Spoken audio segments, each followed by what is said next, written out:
Bonjour classe et bienvenue dans la vidéo capsule qui va vous parler justement de la préparation au stage. Donc j'espère que le son va être bon. Si jamais vous avez des questions, des commentaires, n'hésitez pas à me réécrire un courriel ou à réécrire un courriel à d'autres enseignants par rapport à vos questions.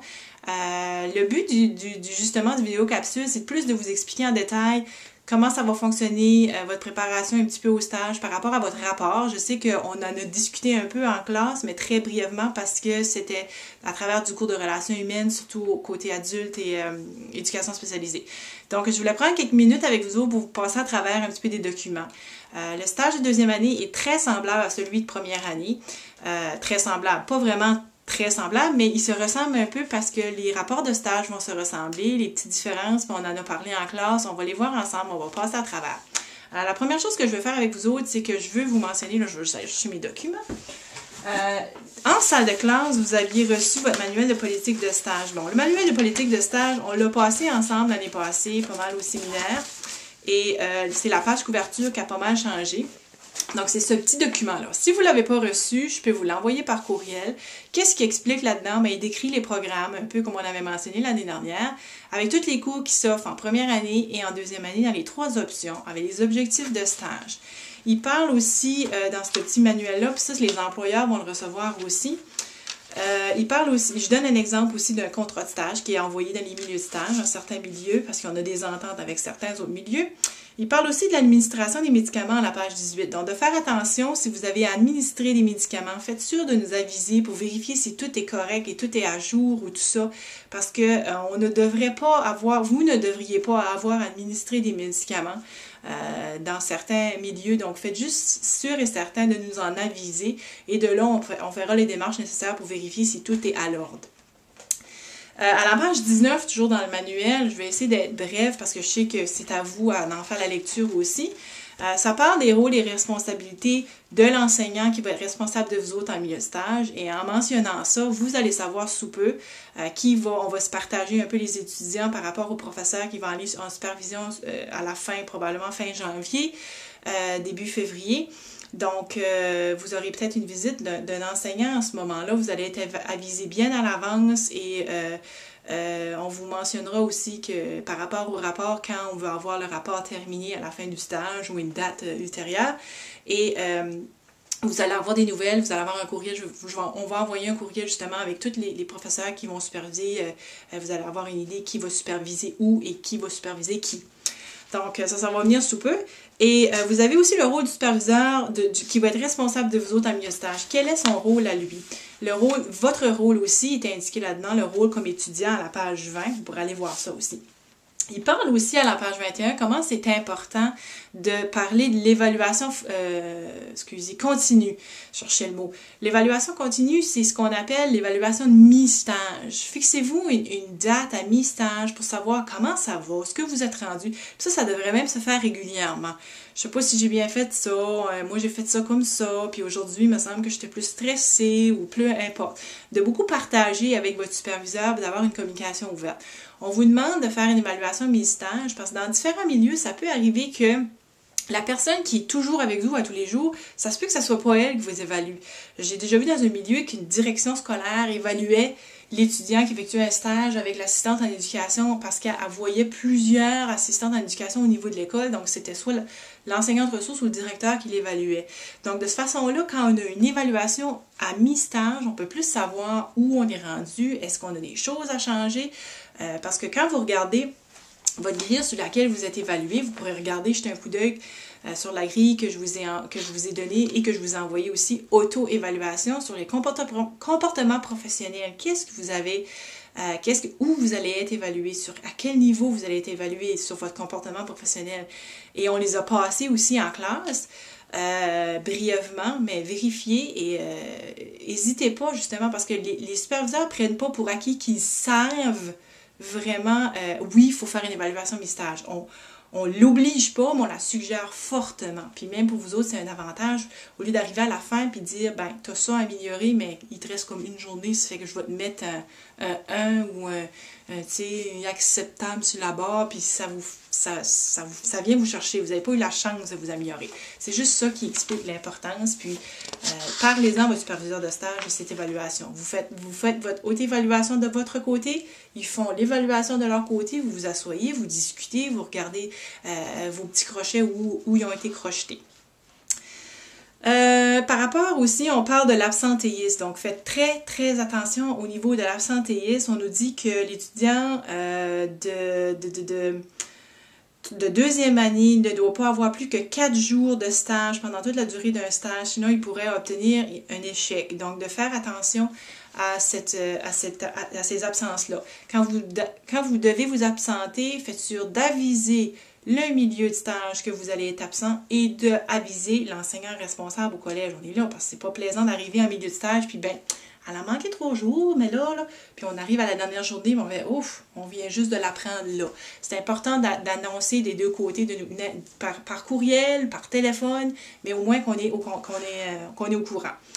Donc, par rapport à l'absentéisme, faites sûr et certain de reprendre ces jours-là. Dans les écoles, faites très, très attention parce que les jours à reprendre sont très rares. Vous savez qu'ils ne sont pas rouverts les fins de semaine. C'est des relais ce ne sont pas des relais de 12 heures. Donc, si vous êtes dans un autre milieu, donc vous devez reprendre ces jours-là. Vous devez essayer de trouver une solution pour essayer d'accumuler les jours manqués.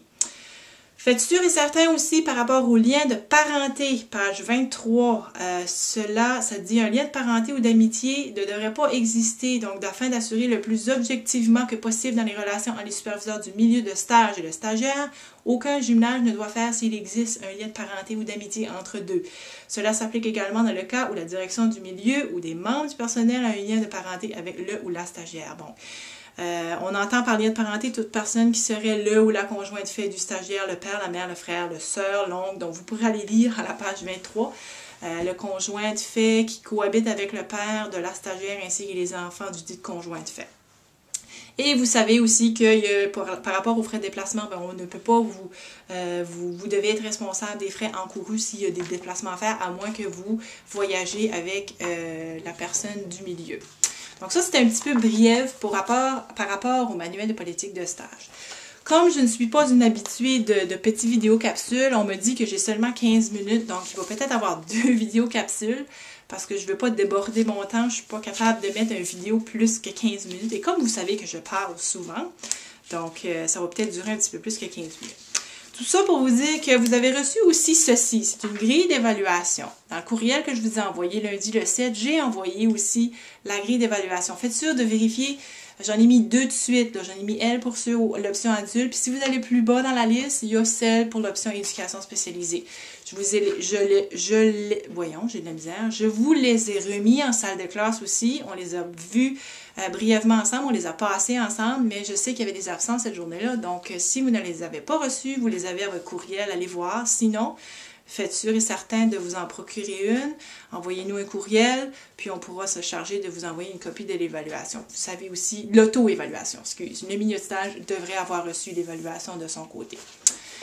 Je pense qu'on avait passé aussi un petit peu la grille ensemble sur les points sur lesquels vous allez être évalué, donc les comportements professionnels, les relations que vous allez développer avec vos clients et les interventions, les animations que vous allez faire. La section animation se trouve beaucoup plus dans le dernier stage que vous avez une animation à effectuer. Moi, le but du vidéo capsule, j'ai de la misère, hein? C'est comme bizarre de parler à une caméra, là, mais on va s'y faire. Donc, le but de ma vidéo capsule, c'était beaucoup plus de parler du rapport de stage. Le rapport de stage est quand même assez semblable à celui de l'année dernière. Vous allez voir que le gabarit est fait de la même façon. On vous a remis des copies justement du gabarit qui ressemble un peu à ceci. J'espère que vous le voyez. Et je vous l'ai envoyé aussi par courriel pour ceux et celles qui étaient absents cette journée-là. Tous les titres et les sous-titres sont semblables, sauf à quelques occasions, et j'explique aussi dans ces milieux-là qu'on parle en première année, on parlait des comportements professionnels qu'on observait chez notre superviseur de milieu de stage ou encore des comportements professionnels qu'on observait chez les employés. On les notait. On parlait d'observation, on parlait des interventions qu'on avait vues se faire. Mais maintenant, en deuxième année, donc vous êtes dans le stage d'intervention un peu, vous allez parler des comportements professionnels que vous avez adoptés lors de votre stage. Vous allez parler aussi des interventions que vous avez effectuées. Quand ils sont rendus là par rapport aux interventions, c'est sûr que vous allez avoir moins de difficultés parce que je vais décortiquer une intervention. Ça peut être au-delà de juste faire de l'écoute, les signes non-verbaux, la communication non-verbale, de faire du reflet, etc. Donc, ça peut aller être aussi simple que de l'écoute ou lui donner l'attention ou trouver des petites solutions pour essayer de diminuer un comportement qui est moins désirable, peu importe. Donc, la description du milieu de stage doit se trouver en haut, centré, Arial 14. Donc, si vous suivez le gabarit, tout va bien. La première section, je vais passer vite à travers parce que je pense que vous la connaissez. Le nom, le milieu, le nom et l'adresse du milieu de stage en Arial à 12, on l'a écrit en parenthèse, gras, vous écrivez l'adresse. Le nom et les coordonnées du numéro de téléphone, l'adresse courriel du directeur ou directrice de ce milieu-là. Ça se peut que la même personne vous supervise aussi, mais il doit y avoir un directeur ou une personne au-dessus de la personne qui vous supervise ou peu importe. Nom et coordonnées du superviseur de stage, les services qui sont offerts. Ici, on a remarqué, moi, de toute façon, moi, dans mon cas, c'est ça que je cherchais comme mot. Dans mon cas, j'observais beaucoup qu'il y en a qui me les nommaient, mais qui ne me les décrivaient pas. Qu'est-ce qu'on veut vous dire par décrire? C'est... Si on nomme un service, par exemple, pour moi, un service de psychologie à l'école, un psychologue scolaire se déplace une fois par semaine pour offrir des services aux enfants dans le besoin. Il est à l'école le lundi et le mardi, de telle heure à telle heure, il est disponible, etc. OK? Pour différents problèmes. L'orthophoniste de l'école sert à évaluer les problèmes ou rencontrer les étudiants avec des difficultés dans la prononciation de leurs mots ou dans la diction ou dans les choses comme ça. Donc, de me dire quels sont les services. Il y a un service, je regarde au CHR, il y a un service d'ergothérapie, de récréologue, ils ont une salle de gym, il y a une cafétéria. Donc, de me parler de ces services-là et de me décrire brièvement. Qu'est-ce que c'est en quelques lignes? Description de la clientèle, donc de nommer le nombre de clients, combien il y en a de clients environ. Et si vous êtes à l'unité psychiatrique, par exemple, ou à l'unité psychiatrique, parlez-moi environ le nombre total qu'il peut avoir de clients. Si vous êtes au CHR, concentrez-vous sur votre unité plutôt que de vous concentrer sur tout le CHR au complet. Ensuite, le type de client, bon, c'est des personnes âgées, des plus jeunes, des plus vieux. Donc, quel type de client on trouve? La description générale des clients, c'est là qu'on va dire ce sont des clients qui sont atteints de déficience physique, déficience intellectuelle. Je cherche mes mots. J'aurais dû marquer des petites insights. Si je parle dans les écoles, on dit, bon, on a des gens qui ont des troubles d'apprentissage, de la dyslexie, on en a qui sont bipolaires, il y en a qui ils peuvent être des problèmes de santé mentale quand on parle du CHR. Donc ici, me décrire vraiment en général qu'est-ce que c'est les clients. L'âge des clients, ben vous le savez, c'est des élèves ou c'est des élèves de 7 ans environ, de 6 ans à tel âge, donc dépendant du niveau. Au CHR aussi, sur certaines unités, ça peut être des personnes un petit peu plus âgées, sur d'autres unités, ça peut varier de 17 à 35 ou même 55 ou 60. Donc, vous marquez environ l'âge des clients de votre milieu. Recueil d'informations. Donc, si on vous demande d'essayer de recueillir le plus d'informations possible par rapport à votre milieu, donc, est-ce qu'il y a un code d'éthique? Je ne vous demande pas de m'apporter la brique du code d'éthique s'il y en a un dans votre milieu, mais de me partager s'il y a quelque chose de fait. Ils doivent suivre les règlements ou les politiques par rapport aux lois sur la santé mentale ou la loi 701 dans les écoles ou politique 701. Ici, on parle politique et procédure au travail. Comment ça se passe? Comment je dois me comporter au travail? Comment est-ce qu'il y a des règlements, des codes de vie, donc tout ce que vous trouvez de pertinent, philosophie du milieu, mission, vision du milieu. Souvent, peut-être, ils vont être englobés en trois, mais essayez de les sortir, les décortiquer. S'il n'y en a pas ou si vous informez, c'est là l'important de poser des questions. Si vous avez des dépliants, des choses, d'informations supplémentaires, vous pouvez les insérer dans vos rapports de stage aussi.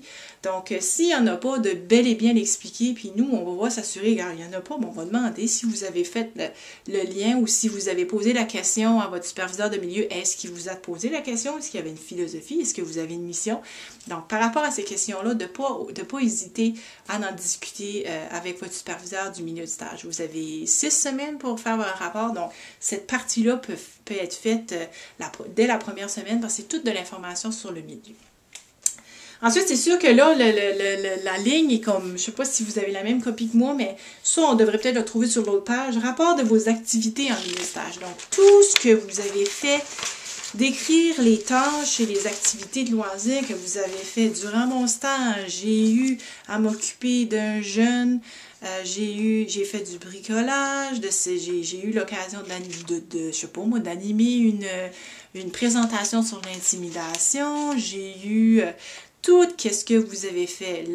À un moment donné, le récréologue est venu, je saute d'un milieu à l'autre, au CHR, le récréologue est venu, il a fait des activités, j'ai participé aux activités avec eux, donc le ménage, si vous avez à faire la nourriture, vous le faisiez, si vous allez à faire des activités avec eux autres, les marches, le bingo, les cartes, donc vous essayez d'inscrire tout ce que vous avez fait durant votre stage. Moi, je vous suggère de prendre en note ce que vous faites à chaque jour, puis quand ça se répète, ben vous dites, bon, j'ai eu à faire ça et ça et ça, donc c'est plus facile de cette façon-là. D'inclure votre horaire, donc inclure un horaire de votre séjour en stage. Comportement professionnel adopté.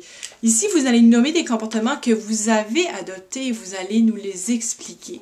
Donc, pour vous aider, vous allez pouvoir justement utiliser la grille qui parle des comportements professionnels et qui les décortique toutes.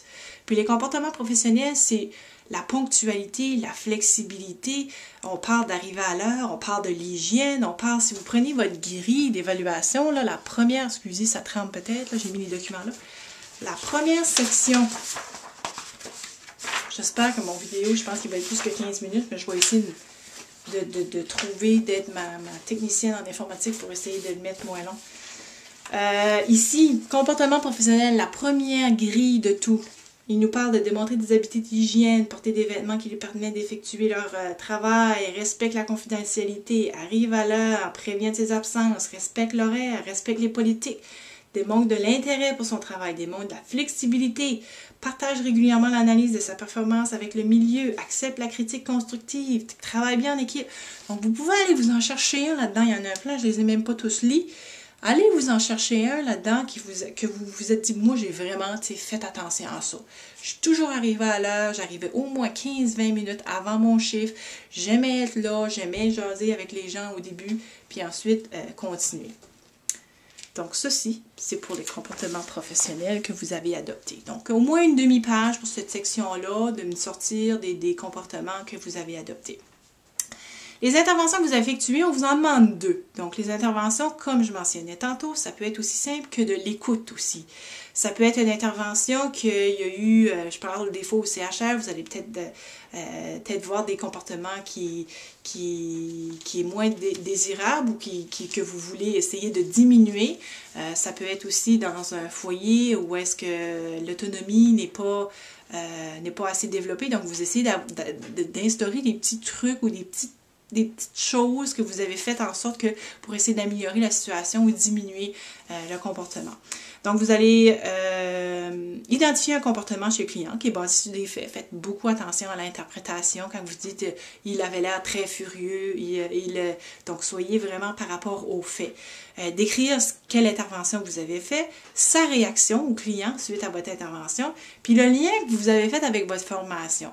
Donc là, c'est important, souvent, vous nommiez le cours, puis vous ne décriviez pas pourquoi.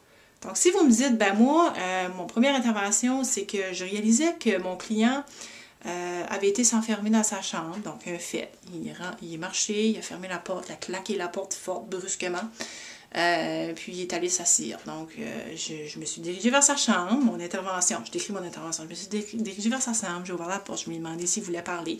Donc, j'ai fait de l'écoute active, j'ai fait de la reformulation, le reflet, je lui ai posé. Donc, j'ai fait de cours un peu. La réaction du client, ça l'a permis de ventiler, il m'a parlé, il était frustré, il m'a tout dit, là, qu'est-ce qui filait. Donc, tu décris un peu l'intervention. Le lien avec ma formation, relation d'aide. En relation d'aide, on a vu que le reflet se faisait de cette façon-là, le miroir. Donc, j'ai effectué ça dans mon intervention, etc. Puis, je vous suggère d'amener vos notes, justement, vos cours, ou d'aller chercher vos livres ou vos cours de notes, ça peut vous aider. Donc, ça, on vous en demande 2. Ensuite, on vous demande des comportements que vous avez adoptés pour développer une relation avec votre client. Qu'est-ce que vous avez fait? Et encore là, dans votre grille, là, vous m'excuserez, je vais être en gros plan, là.